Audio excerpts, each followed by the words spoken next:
चलिए देखेंगे सामने, सब बच्चे याद से इधर समझ लेंगे। एक क्वेश्चन कराते हैं, पहले न्यूमेरिकल कराते हैं। Find a vector having find a vector having same magnitude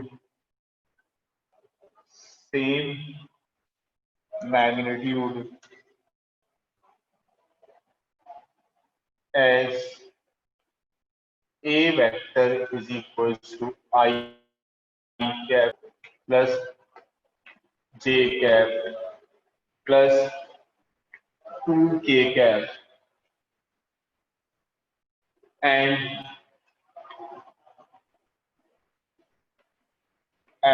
in the direction of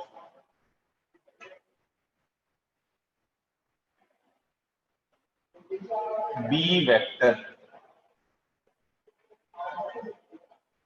I cap plus j cap plus k cap। ठीक है, ये मैंने क्वेश्चन लिखा है सामने बोर्ड पे, देखेंगे सब बच्चे। ये कल यूनिट वेक्टर, वीडियो क्लियर नहीं आ रही है क्या? आदित्य आप अपने कनेक्शन चेक करो, मेरी तरफ से वीडियो क्लियर है। चलिए देखेंगे सामने बोर्ड, सबको दिख रहा होगा।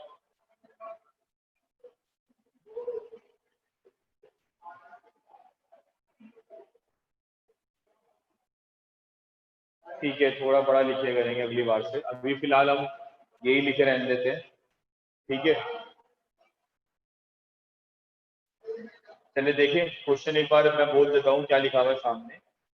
Find a vector having same magnitude as a vector in the direction of B vector. ठीक है, आपको क्या करना है, आपको एक ऐसा वेक्टर बताना है जिसका मैग्नीट्यूड ए वेक्टर के बराबर हो, यानी कि जो ए वेक्टर का मैग्नीट्यूड होगा वही हमारे वाले वेक्टर का होगा, और जो डायरेक्शन होगी वो बी वेक्टर के बराबर होगी। ठीक है, तो आप सबसे पहले क्या करते हैं, जिसकी भी आपको डायरेक्शन चाहिए होती है पहले आप उसका यूनिट वेक्टर बनाते हैं। क्या करते हैं, उसका यूनिट वेक्टर बनाते हैं। मतलब हमें डायरेक्शन किसकी चाहिए, हमें डायरेक्शन बी वेक्टर की चाहिए। तो आप क्या करो, पहले बी वेक्टर का यूनिट वेक्टर बनाओ। क्या बनाओ, यूनिट वेक्टर। मतलब पहले आप बी कैप निकालो।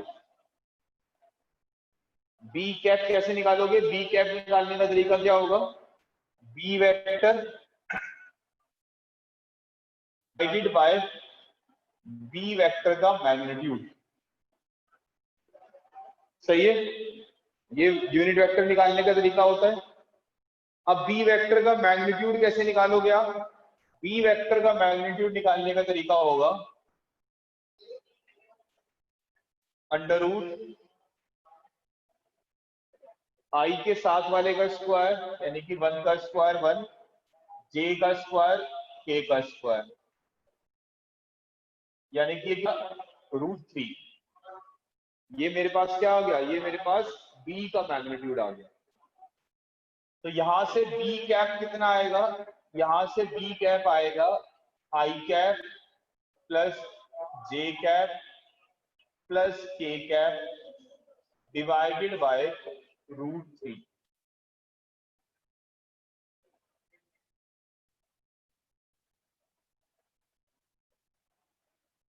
Divided by √3। ये मेरे पास क्या आ गया, ये मेरे पास बी कैप आ गया, राइट।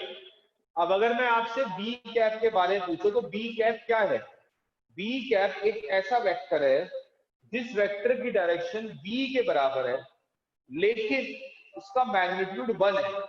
उसे हम क्या बोलेंगे, उसे हम बोलेंगे बी कैप। यही तो होगा बेटा बी कैप। क्लियर है इतनी बात बच्चे या नहीं? यस,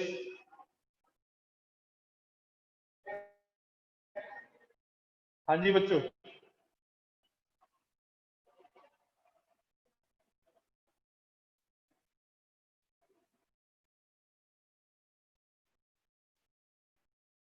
अगर मैं आपसे बी कैप के बारे में पूछूं तो बी कैप क्या होगा बेटा? बी कैप का मतलब ये होगा कि बी कैप एक ऐसा वेक्टर है जिसकी डायरेक्शन बी वेक्टर की डायरेक्शन के बराबर है, लेकिन उसका मैग्नीट्यूड क्या है? 1। यही तो मतलब था। बी कैप का मतलब क्या होगा? एक ऐसा वेक्टर जिसकी डायरेक्शन बी की डायरेक्शन में है, लेकिन उसका मैग्नीट्यूड क्या है? 1 है। उसको हम क्या बोलेंगे? बी कैप बोलेंगे। ठीक है। अब हमें मैग्नीट्यूड चाहिए कितना? हमें मैग्नीट्यूड चाहिए ए के बराबर। तो पहले आप ए का मैग्नीट्यूड निकाल लो। ए का मैग्नीट्यूड कितना आएगा? ए का मैग्नीट्यूड आएगा अंडर रूट 1 प्लस 1 प्लस 4, यानी कि √6। तो इसका मैग्नीट्यूड है 1। हमें चाहिए मैग्नीट्यूड कितना? √6। तो हम इसको क्या करें? √6 से मल्टीप्लाई कर दें। तो आंसर क्या आएगा? Required vector equals to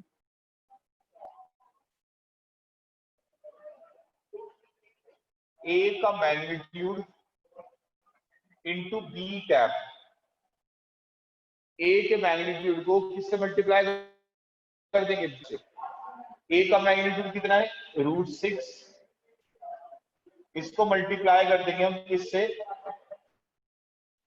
be cap से, यानी कि बी कैप हो गया ये। इसको सॉल्व कर लेंगे तो यहां से आंसर आ जाएगा √2 ब्रैकेट आई कैप प्लस जे कैप प्लस के कैप। ये हमारे पास आंसर आ जाएगा। राइट, नोट करिए बेटा जी।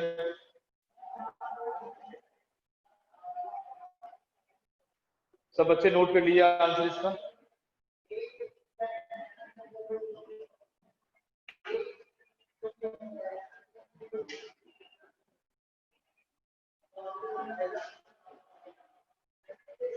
नोट करो बेटा सब।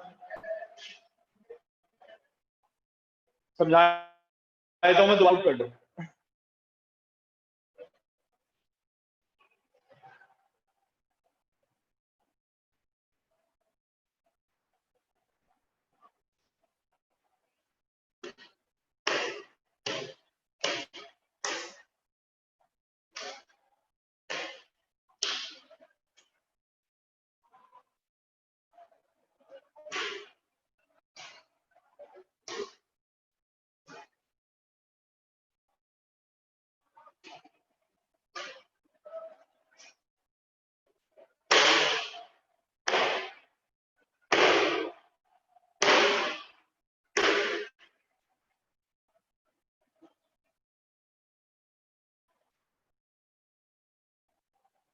हाँ जी, नोट कर लिया।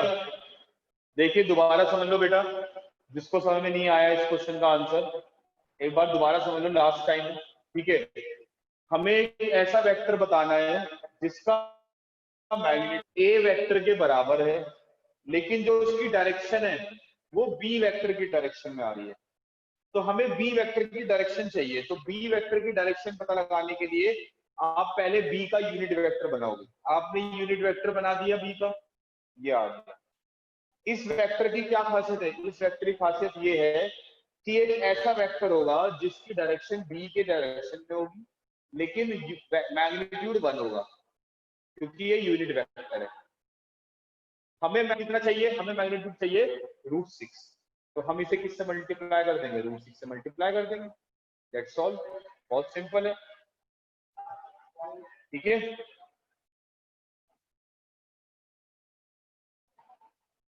ठीक है बेटा, सबको समझ में आ गया? कोई अब तो डाउट नहीं है किसी को?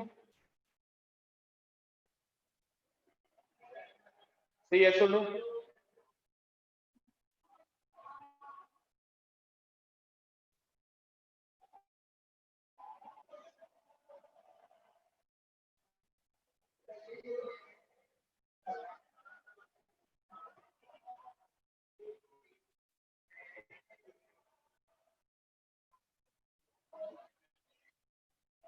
चलिए आगे देखते हैं, नेक्स्ट समझते हैं इससे आगे।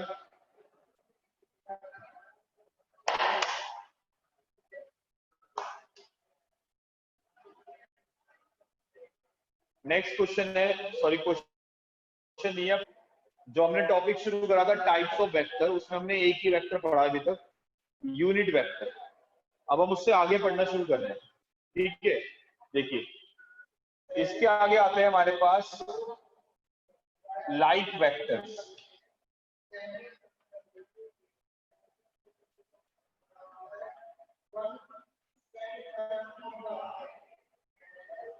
क्या आते हैं हमारे पास? Like vectors.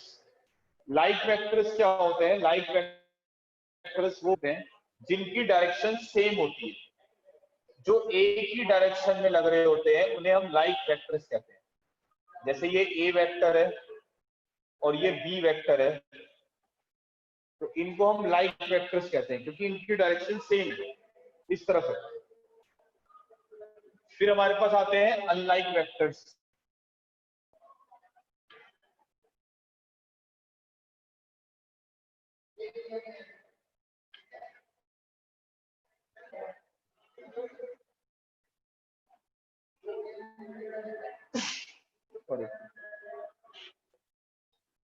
अनलाइक वेक्टर्स क्या होते हैं?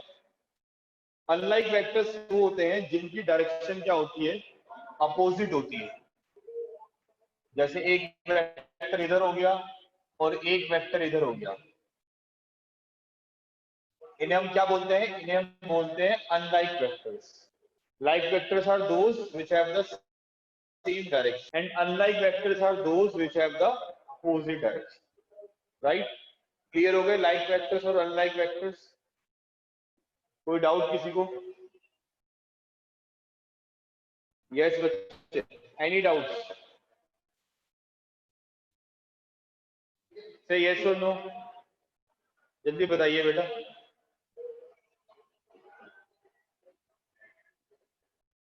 नेक्स्ट हम कहते हैं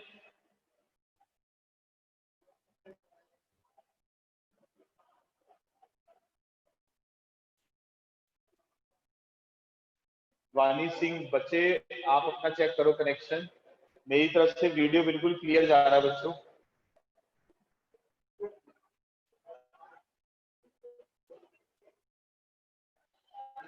यस बेटा, in unlike vectors the distance should be opposite.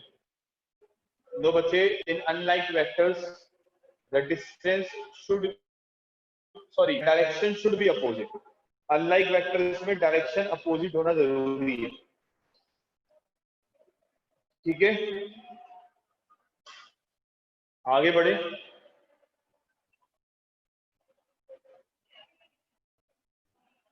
चलिए आगे देखते हैं। Fourth is equal vectors.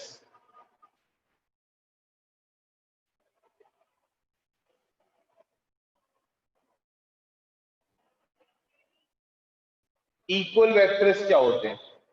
देखिए, अगर हम दो वेक्टर्स को इक्वल वेक्टर कहते हैं, अगर हम ये कहते हैं कि भाई एक वेक्टर है ए, ये वेक्टर बी वेक्टर के इक्वल है, बराबर है, तो इसका क्या मतलब है? इसका मतलब ये है कि इन दोनों का तो मैग्नीट्यूड बराबर है, यानी कि ए का मैग्नीट्यूड किसके बराबर है? बी के बराबर है। और के साथ जो ए वेक्टर की डायरेक्शन है वो बी वेक्टर की डायरेक्शन के सेम है।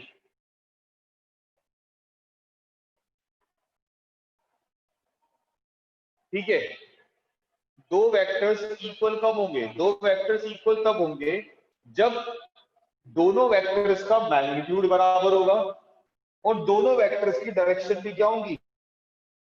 बराबर होंगी, सेम होंगी। That means these two vectors are equal vectors. मैं ये भी कह सकता हूं कि जो वेक्टर इक्वल वेक्टर होंगे वो लाइक वेक्टर भी होंगे। All the equal vectors are like vectors. ठीक है, इक्वल वेक्टर समझ में आ गया बेटा?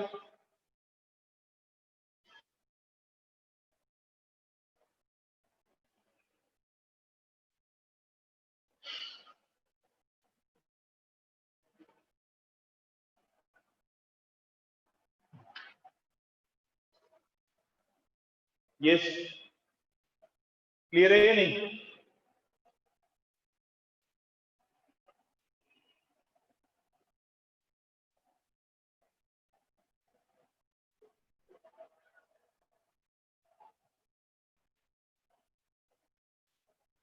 लाइक वेक्टर्स के अंदर बेटा मैग्नीट्यूड इक्वल नहीं होता। लाइक वेक्टर्स में डायरेक्शन सेम होती है। इक्वल वेक्टर के अंदर मैग्नीट्यूड भी इक्वल होता है और डायरेक्शन भी सेम। चलिए आगे देखते हैं, फिफ्थ टाइप ऑफ वेक्टर समझते हैं, that is negative of a vector. Negative of a vector.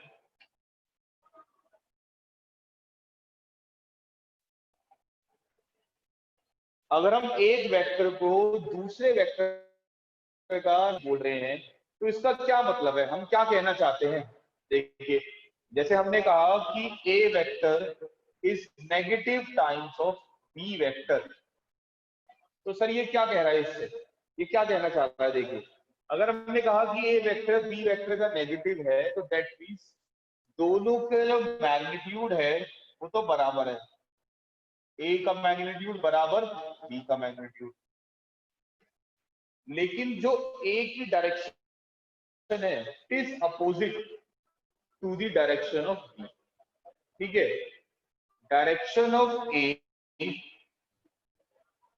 Direction of A vector is opposite to the direction of b vector. ठीक है, a वेक्टर की डायरेक्शन b वेक्टर के opposite, अगर कोई भी vector किसी दूसरे वेक्टर का क्या है, नेगेटिव है। राइट, फिफ्थ वाला वेक्टर समझिए, कॉपी करिए सब। ये चारों वेक्टर कॉपी कर लीजिए बेटा, आपके पास 2 मिनट का टाइम।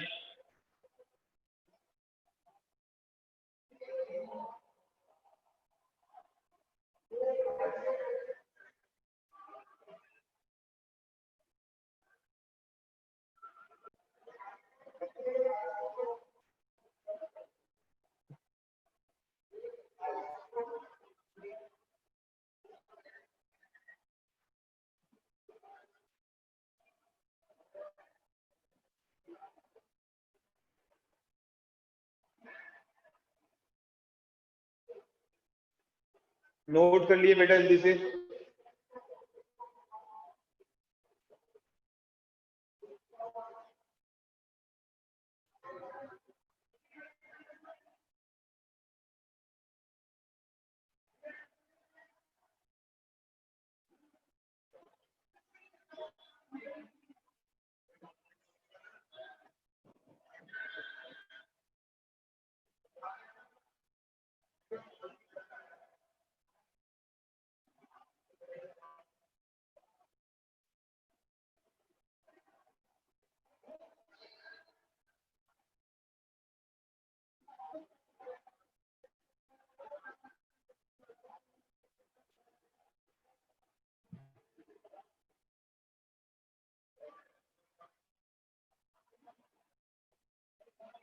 हाँ, लास्ट वाले में बच्चों मैग्नीट्यूड सेम रहेगा, डायरेक्शन अपोजिट होगी।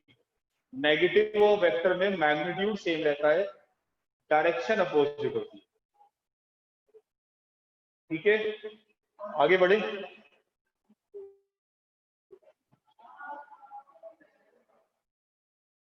चलिए नेक्स्ट देखते हैं।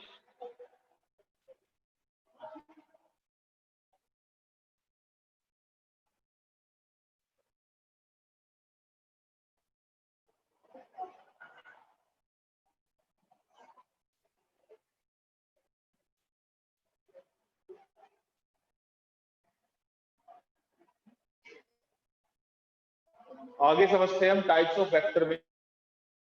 नेक्स्ट पॉइंट क्या है देखिए, आगे आते हैं हमारे पास सिक्स पॉइंट। सिक्स पॉइंट क्या होगा देखिए, सिक्स पॉइंट होते हैं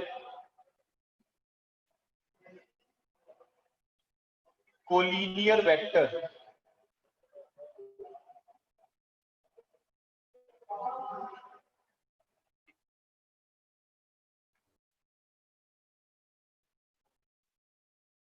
ठीक है, सॉरी कोलिनियर वेक्टर तो हो गया, कोलिनियर तो वो लाइन वेक्टर ही बन जाएगा।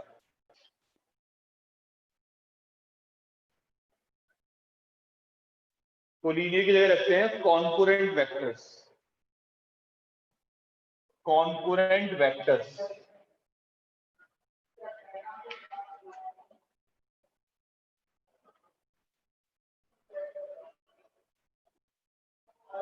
कॉन्कुरेंट वेक्टर्स क्या होते हैं? कॉन्कुरेंट वेक्टर्स वो वेक्टर्स होते हैं जिनका इनिशियल पॉइंट या जिनका फाइनल पॉइंट सेम होता है। दैट मीन्स वो वेक्टर जो एक ही पॉइंट से स्टार्ट होते हैं या फिर एक ही पॉइंट पे खत्म होते हैं, उनको हम कॉन्कुरेंट वेक्टर्स कहते हैं। जैसे अगर इस तरह से वेक्टर्स हैं, एक वेक्टर इधर है, एक वेक्टर इधर है, एक वेक्टर इधर है, एक वेक्टर इधर है, suppose it is A, it is C and it is D. ठीक है, अब ये चारों वेक्टर्स जो हैं वो एक ही पॉइंट से स्टार्ट हो रहे हैं। इसका मतलब ये है कि दीज आर कॉन्कुरेंट वेक्टर्स, क्योंकि वो एक ही पॉइंट से स्टार्ट हो रहे हैं। या ऐसा भी हो सकता था कि वो एक ही पॉइंट पे जा रहे होते हैं, मीट कर रहे होते हैं, तो फिर हम उनको कॉन्कुरेंट वेक्टर्स कहते हैं। ठीक है, कॉन्कुरेंट वेक्टर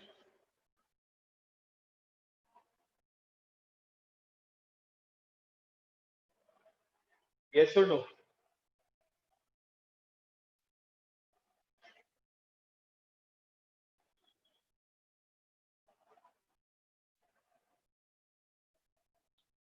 इसमें डायरेक्शन और मैग्नीट्यूड कुछ भी हो सकता है।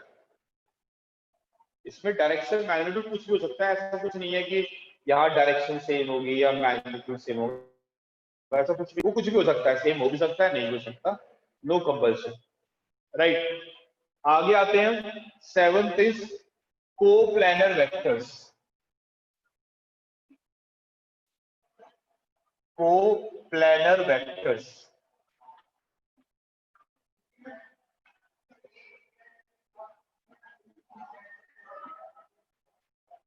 कोप्लानर वेक्टर्स क्या होते हैं?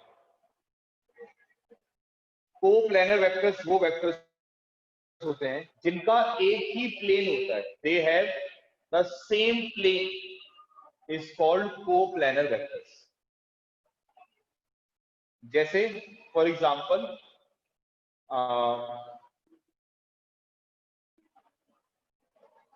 अगर ये हमारे पास एक बॉडी है, इसको हमने यहाँ टेबल पे रख दिया है, ठीक है। हालांकि मैं इसको थोड़ा आपको लॉज ऑफ मोशन में पढ़ा था, लेकिन अभी इसका एग्जांपल आगे तो मैं बता देता हूँ। यहाँ पर क्या एक mg है, यहाँ नॉर्मल रिएक्शन है, ये बॉडी इधर जा रही है, फ्रिक्शन यहाँ लग रहा है। तो आप ये देखो कि ये तीनों वेक्टर जो है, ये तीनों कोप्लानर वेक्टर है, क्योंकि इनका प्लेन एक ही है, जो इस ब्लैक बोर्ड का प्लेन। ऐसा नहीं है कि वेट mg नीचे लग रहा है तो नॉर्मल रिएक्शन से बाहर निकलेगी, ऐसे बाहर जाएगी आप, नहीं, वो ऊपर की तरफ जाएगी, लेकिन वो इसी प्लेन में होगी, फ्रिक्शन भी इसी प्लेन में होगा। आ रही बात समझ में? नहीं, कोप्लानर वेक्टर समझ में आया बेटा? से यस और नो?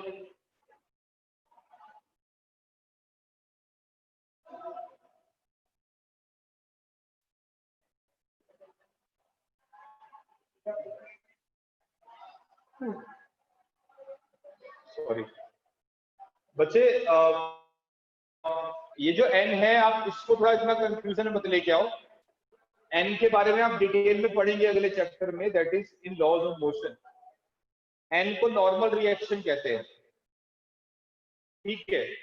मुझे तो बस एक तरह से एग्जांपल बताने थे कोप्लानर वेक्टर के, तो मैंने इसमें इनकी हेल्प की, बाकी और कोई रीजन नहीं है। आप बस ये समझो कि सेम प्लेन से क्या कहना चाह रहा हूं। सेम प्लेन से मैं ये बताना चाह रहा हूं कि डायरेक्ट डायरेक्शन सेम, ठीक है। आ रही है बात समझ में या नहीं?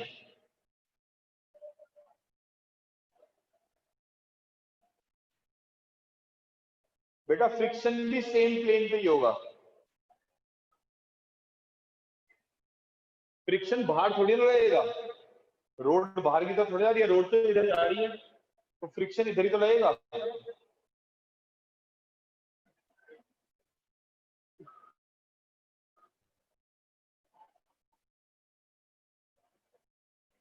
चलिए आगे देखते हैं नेक्स्ट।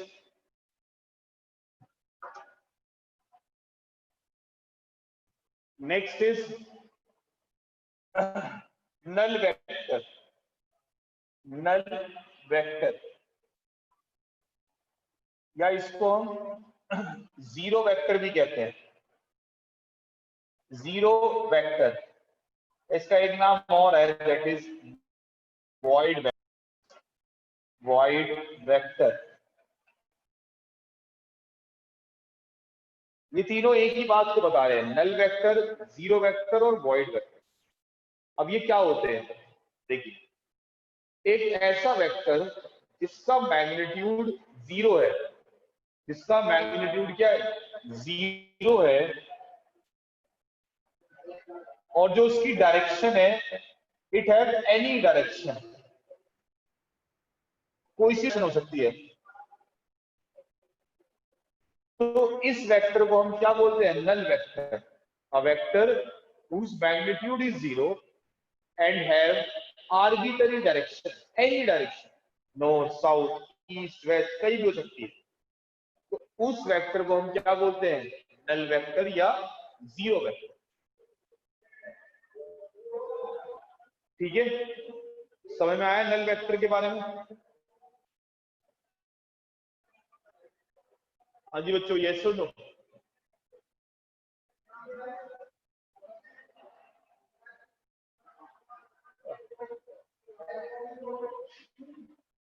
जैसे मैं आपको एग्जांपल लेके बताता हूँ।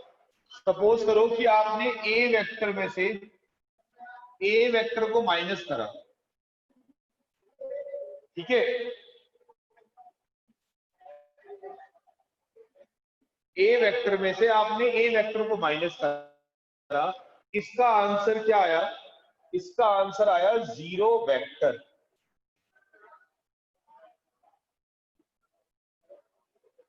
क्या आंसर आया इसका, जीरो वेक्टर। जीरो नहीं आएगा, जीरो वेक्टर आएगा। क्यों? क्योंकि वेक्टर में से अगर आप वेक्टर को माइनस करोगे तो आंसर भी तो वेक्टर ही आएगा। तो अगर आप जीरो लिख दोगे तो जीरो वेक्टर थोड़ी ना, जीरो तो स्केलर है, आप लिखोगे जीरो वेक्टर।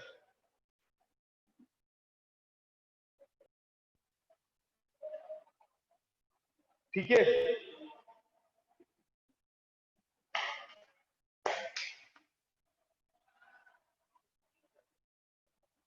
चलिए बस इतना ही कर लेते हैं, बाकी फिर नेक्स्ट पढ़ेंगे आगे, कल करा देंगे और सिलेबस, ठीक है।